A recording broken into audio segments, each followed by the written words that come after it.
Richard Carapaz, aka Billy. He's new to the team. Super strong rider though. Really gets stuck in. Great climber. Recently went to Swiss, so great form. Theo Gegenhardt, obviously coming off the back of winning the Giro last year, stepping up really well. He's in great shape as well. He's sort of backing up his strong season last year. So yeah, great climber, going to be a great asset.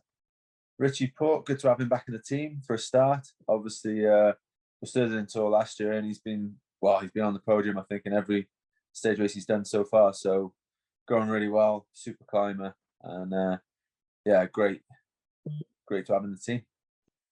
Luke Rowe, kind of stalwart of the team these days. You know, he's races most of the Tour de France as we do. I think he's done everyone for quite a few years now.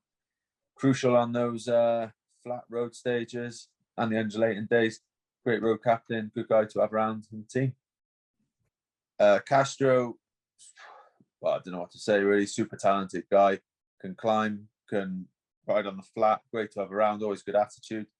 Obviously, come out of a very successful Giro team, so you know morale is high, and he's super motivated to be part of this tour group. And you'll be great to have around. Dylan Van Baal, massive engine on him, super strong, always there when you need him to be, and it's more a case of just holding him back rather than telling him to squeeze on really. So super reliable guy. Kwiato, well, you know, super talented, you know, real good racing brain on him, super strong as well with it, you know, won the worlds and numerous, you know, San Remo, loads of big races. And same as Luke Rowe, really. He's been in the tour team a long time now, a lot of years, a lot of experience racing with him. And we all, I think that's a big strength of ours as well, is knowing each other really well. And Geraint Thomas, decent year so far. Been feeling good, getting better all the time. Being in good shape, looking forward to a good tour with the team, really. And we got a lot of good options, good cards to play. And super motivated for a big tour. Yeah, most special memories, obviously, in 2018 when I won, and I think probably the stand-up moment there. Alpe d'Huez was big, La Rosière was big, but I think the final TT when I crossed the line and finally realised I'd won the tour, and just all that emotion hit me. And then obviously my wife was there that I didn't know about. And so that feeling then, that whole month was great anyway. But after that TT, that sort of that minute, 2 minutes when that realization had won, and I saw Saar was unbelievable. Yeah, so this year's route is hard as ever. First 2 days we have a hard little finish. So, you know, likes of Alaphilippe and Van der Poel, Van Aert, those type of riders will be up for, you know, racing for the yellow jersey.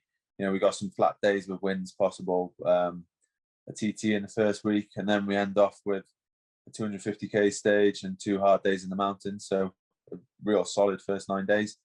Then we sort of second week we have Ventoux, some other tough days as well. Again, potentially wins, you never know in the tour.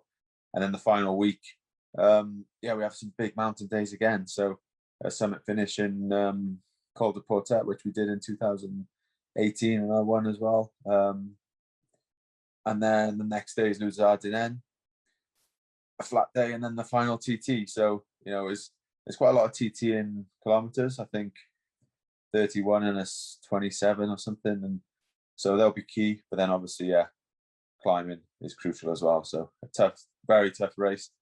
Reconned most of those key stages really.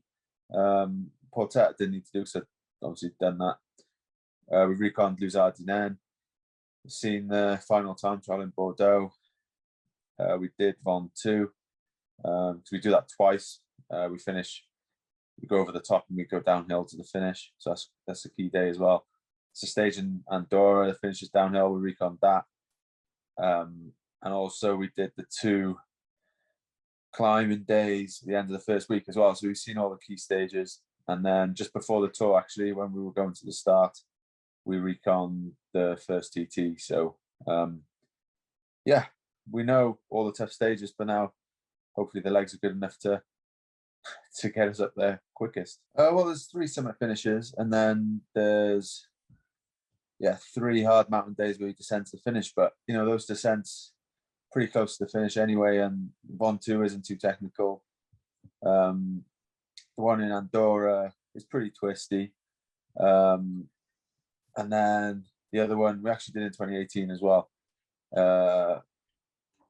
But the top of those climbs are like a finish line anyway. I think if you go over the top of them with 20-30 seconds, it'd be hard to bring them back. So there's only 3 summit finishes, but I think the other 3 stages are still going to be massive and big days. So kind of looking at it as 6 minimum big hard mountain days really. And then there's obviously the others as well, like not really classed as mountain days, but they're still solid and tough. Big contenders, I guess. Obviously there's 2 standout Slovenian riders, Roglic and Pogačar, who sort of owned 2020. Obviously been going well this year as well, so they're the 2 favourites for sure. And obviously you got, us, we got a pretty strong team, I'd say. And then there's a load of guys, that are competitive. I think these days in cycling, there's so many good teams and good riders that, it's hard to go through them because you always miss someone out. But obviously looking at Swiss, Rigo's going really well. And the Dauphiné, Lutsenko is going really well. Obviously, there's a heap of riders, so yeah, Lopez obviously, Movistar have a good few options as well with Mas and stuff, and for sure I've left out a heap of riders, but yeah, it's going to be good. Dark horse, it's kind of hard to say. I think all the decent GC guys wouldn't be a dark horse in my eyes, but I don't know, maybe people might not expect Lopez to be right up there, but he was there last year until the final TT, and he's getting better all the time. So I think he could pull. If the 2 TTs are his Achilles heel, though, so we'll see how he goes in them. But yeah, it's open race. It's nice to see more TTs in the Tour, and normal TTs, like not like a mountain TT or someone that just drags all the way up. But it's nice to just mix it up a bit, because you need to be able to do everything really to win the Tour. It shouldn't just be about climbing or whatever. So the first Tour I did had 2 50-kilometer TTs, so still quite a way off that. But it's a lot more than recent years. So yeah, it's good to see it back, and good to see them mixing it up a bit. The TT is definitely going to be crucial.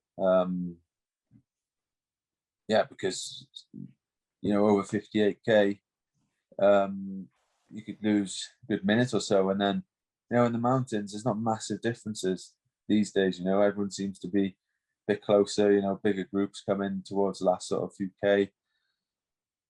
Might be completely different this year, I don't know, but I think it's not an easy place to get an advantage, but if you're a better TTer than a smaller climber, it's a good opportunity to gain a bit of time with them. So they're definitely crucial. The better guys try to gain time, then also good guys limit their losses.